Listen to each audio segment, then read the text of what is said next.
father's a Chicano. Father's a Teamster, man. He's Mexican-American. No, you're either Mexican or you're American. You can't be both. You're one or the other. It's not true. I'm a Chicana, born and raised in the USA. All we did was drive across the city, and it was like we were in a whole new world.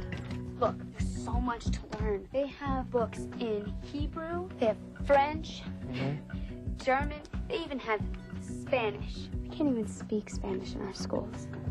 Jesus, front and center. What'd I do? You spoke Spanish, you know the rules. Don't people realize how we're being treated? This whole corridor's got to be clean. Not one piece of trash. Bernie, it's not worth it. He just wants you to quit. Stay out of this. You're learning your history from people that don't know your history. You should write an article about it. The Declaration of Independence tells us that we are created equal, but our schools teach us that we are not. Until we get educated, somebody else will be writing our history. Let's write it. Right. I want us to make our own history. Are you guys tired of this? Well, we might have something to change it. Schools get money from the state according to how many students are present. So let's boycott. We show up and then we leave. Lockout. A walkout! I like that! Paula is one of our best students, but she's fallen in with a radical crowd. Que viva la raza! If I have to expel one student to protect all of the others, I'll do it. They're gonna make an example of you. You have every right to protest. We're gonna walk out tomorrow. Why do you listen to those people? They don't care about you. You are risking everything. The police know who we are. They know what we're up to. Principal Ingalls said that he would expel me if I did the walkout. Every choice has a set of consequences, and you're gonna have to live through those consequences. Line up now. The LAPD, the FBI, the CIA, Sheriff's Department, and everybody else is going to be there tomorrow. Give me enough men to cover these two schools. I want to put a stop to this.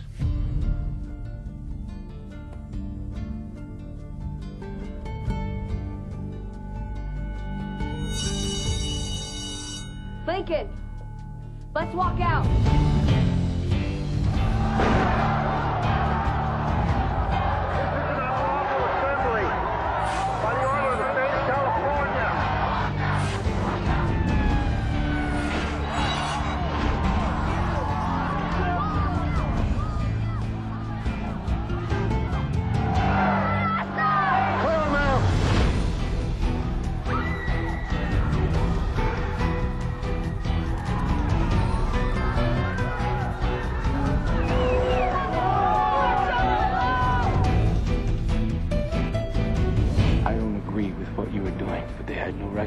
Kids that way.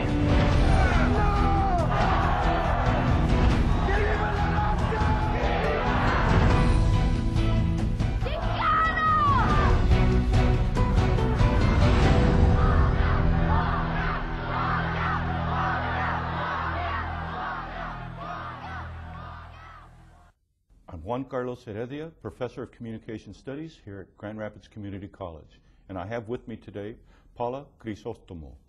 Paula's from Los Angeles, and she was the central figure of the film preview you just saw. And it's a pleasure to have you here. Thank you very much. I'm happy to be here at Grand Rapids Community College. Well, it sure is I'm glad to have you here. Paula, this was, I mean, we see this, and there's a lot of emotion associated with this thing. How did you feel while you were going through this 39 years ago as a high school senior? What was going through your emotional mindset, if I could?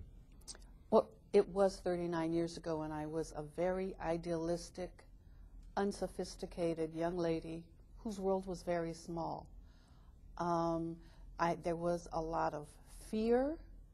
My parents, my father especially, did not support me. As a matter of fact, he was really totally set against what I was doing. So there was a lot of tension and friction in the family, a lot of strain in our relationship. Why was your father so upset with you? Because basically it boiled down to my safety. My safety. He knew that this wasn't going to be received very well. And he was afraid that I was going to be ruining my future. And at that time, you were a senior in high school. I was a senior in high school. You had yes. excellent grades at the time. Yes. And you were a prospect for college and university study at the time. Yes, as far as my school was concerned, one of our demands, one of the reasons why we staged the walkout was because we weren't getting college recruitment. We didn't have access to college. So I was not really being told I should be applying to college, even though I was taking all the classes to get me into college. So you were doing what was you were driven to do educationally wise, right? But you weren't getting a sense of privilege in the sense that I can take the next step. Right. I was self-motivated enough to take the right classes, and I was just guessing what those classes would be that would prepare me for college, because again, I had no information. I was not getting any information. Yeah, well, as you know, as we spoke earlier, that I grew up and went to a high school that was similar. Just down the road, Just down right? the road from you, but only a few years earlier. Okay? And I remember going through these kinds of things. We didn't even question it, though. That's right. Like I said, my world was very small. So I idealistically, unsophisticatedly, believed that all students were being treated the way I was being treated. And so I accepted it. And your cohorts, the other students, how did you went to a leadership conference, yes. A Latino or Chicano leadership yes. conference, and how did it come up that, gee, we're being shortchanged here and our potentials are not being met? Yes, I went to a leadership conference that was designed for Mexican-American students with potential, very much like the Latino Leadership Conference that the Diversity Learning Center here sponsors every year for Latino youth here in Grand Rapids. After the leadership conference, several of us, including college students. So this was college students and and college high school and students? high school students. And right. Los Angeles wide? Yes. Okay. Yes. We started talking. And it was the college students who sort of asked about the classes we were taking and the treatment by our teachers. That's how the idea came up. Comparing notes? We started comparing notes, right. And then we had the opportunity to visit another high school in the same district on the other side of town. What high school was that, may I ask? It was Fairfax High. Oh, yeah. It was Fairfax High. Okay. And it was incredible. Night and day. Night and day compared to the high schools that we attended. And that's when the light bulb went on for all of us. Realizing this was in the same district, it was just the makeup of the student body that was different. And let's fast forward a lot of years, and the movie is being made. Yes. Now, you said earlier that it took 10 years to make this, to put this thing together, and that HBO had some objections that they didn't want the film footage from the actual demonstration and walkout, and then the police reaction and all of this stuff. They didn't want that to be shown. How did you feel when that was happening? I mean, you're making the film, and then someone is saying, we don't want to show everything, because is it that people won't believe it, or there'll be a negative reaction to it, or we're not going to make any money if you show that the people in power are exercising this power in a impure way, if we will? So how did you feel when you went through this? I felt angry, but not surprised, because as I travel around the country, and since the movie has been out, so many people have said, how come I didn't know about this? Where have I been? Why didn't I know about this? And that's because this story has been suppressed. It has been suppressed by the media and by the police. And so when HBO reacted that way, it was another act of suppression of this story. Of institutionalized yes, suppression. Yes, and their reasons for not wanting to do it, I don't know. I don't know why. I can guess. There could be a multitude of them. But I'm really glad that we worked it out, and they did finally agree to air it all. Some people in that organization said, yeah, let's go ahead and do this. Exactly. Okay. Yes. So when the actual filming of it began, and you were on set, and you were working as a consultant to the scriptwriters and to the set design, and I'm sure and all of this other, how did you feel at that moment? I mean, emotionally, did it take you back? Were you melancholy? Were you excited? Where were you emotionally? It was all of that, but I was very overwhelmed, honored and humbled at the same time, and very emotional. Many times I just burst out into tears out of nowhere. There was one particular scene when the incredible actor Yancy Arias, who plays my father, I walked into the set a little late, and he was already getting into character. And I saw him from behind, and just his demeanor and the cigarettes he was smoking, the way he was dressed, and just the set looking like my living room when I was 16 years old, I burst into tears. And I told him, you know, I congratulated him later, and I told him, I was afraid to walk in there because I thought you were going to ground me. That's how real it was at times. Is your father still alive? No, my father's not alive anymore. So, but we, you know, we made peace, and I know that he would have been very, very proud. Didn't see the film. Okay. No. But your friend Edward Olmos did an incredible job, and I really have to thank him for his passion and commitment and his generosity for this project. Yeah. What were you thinking in terms of the consequences? You know, here's the emotional state you were going through. In terms of the overall consequence of doing this film, what were you thinking it would do? What impact would it have on whom? I wanted to first of all tell the real story. Tell the real story. Let people know what happened.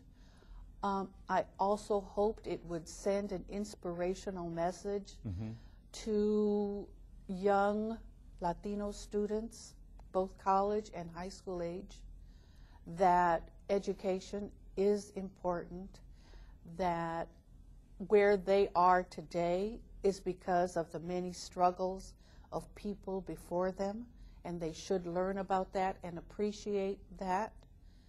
There's a line in the movie, and I hope it was really said, but it was, we have people teaching us history that don't know anything about your history. Did the teacher actually say that? And is this teacher still out and about? Yes, Sal Castro, he was our guiding force. He is a retired school teacher. He and I are still very close friends. What he does now is, you saw reenacted in the movie, the Chicano Youth Leadership Conference that we talked about earlier. He is the volunteer executive director of that, still very involved, still doing what he was put on this earth to do, motivating Chicano, Latino youth to do better and to go to college and graduate. And what are you doing currently? What do you do? Right now, I'm a college administrator. I work at Occidental College in Los Angeles. It's a small, private liberal arts college, and I'm the director of government and community relations. Okay, well, that's great.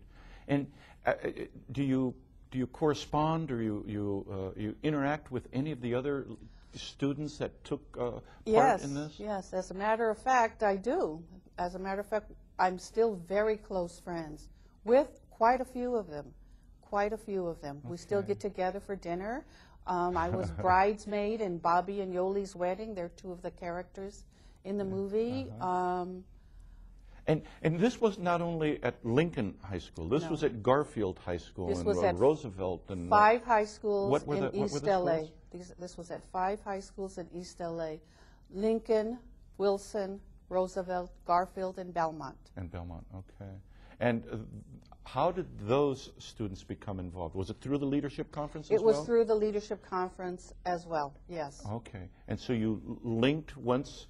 What was the deciding factor? I guess, was there a classroom situation that you said, well, wait a minute, was there some switch that went on? Well, after the conference, and like we said earlier, starting comparing notes about our schools. And you went to Fairfax High School and right. so that, We decided, well, remember, we were very good students. So we decided we needed more research. It wasn't just the 6 or 8 of us. Just emotional tirade, right. So we designed a survey, and each of us took a pile of surveys to our schools. And distributed to the students? And distributed to the students and collected them, got together again, put the survey results together and said, wow, this is a lot more widespread than we thought. Wow. Yeah. We need to do something about this. But again, being good students, we started following the correct protocol. We talked to everyone who would listen to us, who we were supposed to talk to: our parents, our teachers, principals, school superintendent, and elected officials. We were trying to make our schools better. That was our message. And the overall disposition, cultural and sociological disposition was everything is beautiful, everything is the 1950s, nice and everything. There was no recognition or acknowledgement of an undercurrent of dissatisfaction by the people in power. Is that correct? Well, I think the people in power knew that there were problems. They recognized that there were problems, but they didn't know how to tackle them. And they certainly didn't want to be told by a bunch of high school students what to do. That appear to be making demands. Demands, that's what we called them. Right? Yes.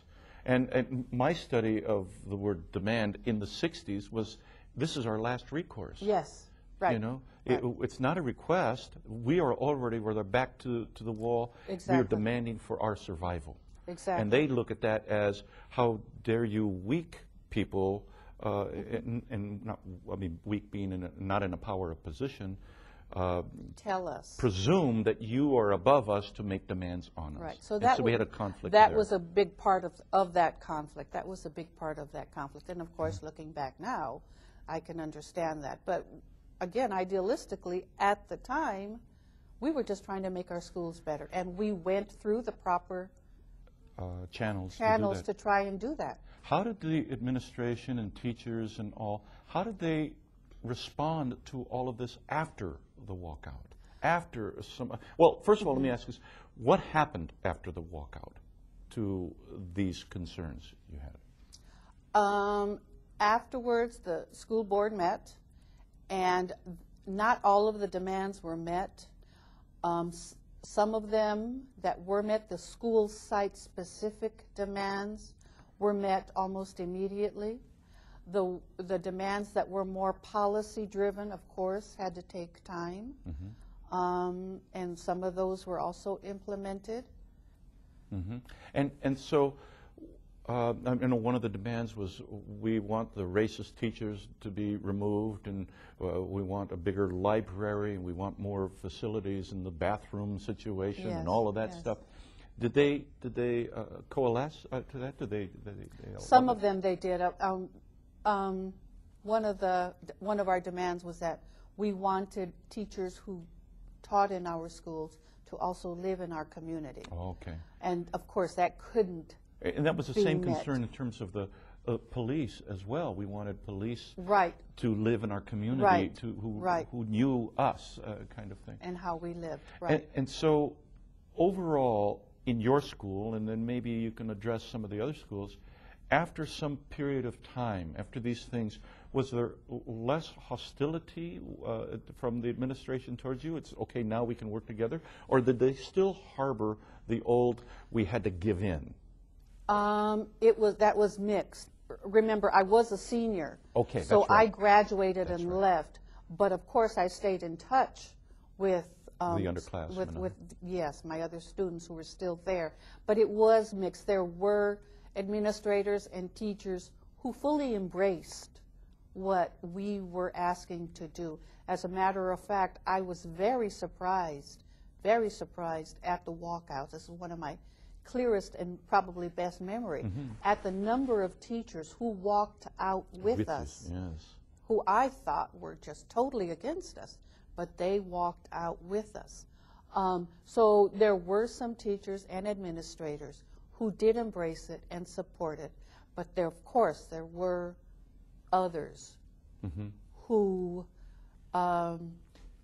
felt forced to do this against their will. But and the legacy in Los Angeles today, are those things that you fought for so many years ago still? Did the change affect what we see today in Los Angeles schools, and in particular East Los Angeles schools? In the school district, not as much. As I said, there were a lot of our demands were not met. Some of them were, but we have seen those demands or those changes chipped away and dismantled through the years. But the biggest legacy is the change that we made in ourselves, The students and the students themselves, for instance, as I shared last night in my lecture at the college, the college, right, that the current mayor of Los Angeles, Antonio Villaraigosa, was a walkout student and also went to the Chicano Youth Leadership Conference. That's great. As well as Los Angeles County Board Supervisor Gloria Molina. So, and California State Supreme Court Justice Carlos Moreno. And I could go on, and of course Moctezuma Esparza, the executive producer of the movie, as well as the movie Selena and many others. So there are a lot of us that have been very successful, and a good part of it was because our lives were changed by that experience. You being a parent now, how do your children respond to mom being one of these activist, radical, blah, blah, blah, blah, and when you say, stand up for what you believe, oh, Mom, what do you know? Do they do that to with you? You know, it's funny. When they were younger, they thought this was just something that Mom did in high school. Like, you know, my husband played football in high school. Sure. Okay, yeah, Mom led a walkout in high school. Okay, what's for dinner? That sort of thing. But what happened is when their peers started hearing about it and started asking my children, because 10 years ago a documentary was made about the period, and you should buy it for the school, as a matter of fact. Yeah. It's called Chicano History of the Mexican-American Civil Rights Movement. Okay. Another plug. That's it. Go for it. Yes, absolutely. When their peers saw that, and it was shown in the classrooms and everything else, they said, wow, that's cool. That's really your mom? That's when, all of a sudden... You had credibility with your own kids. I had credibility with my own kids, yeah.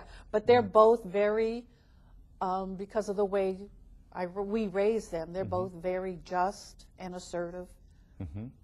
Now, my father was from Mexico, and like I said last night, on my mother's side, my grandfather's grandfather was born in Los Angeles, around where Chavez Ravine is today. Oh. Okay?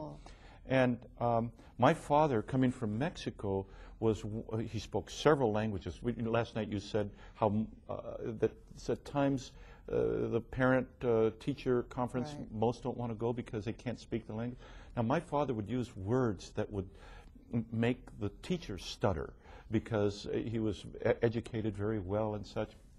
And we grew up in our house. My father died when I was 12, but we grew up that always challenge, never take anything, lying down, and always look at this and always challenge that. Don't impose your position, but always challenge the existing position. Do you think that kind of energy it comes out of this movie? And do you think the generation of students that see this are getting that kind, challenge the existing, because that's the only way change and progress occurs. Right. I certainly hope so. And as I speak to student groups, that is the message that I am giving them. This morning at Union High School, I spoke to an auditorium full of students, and that was the message that I gave them.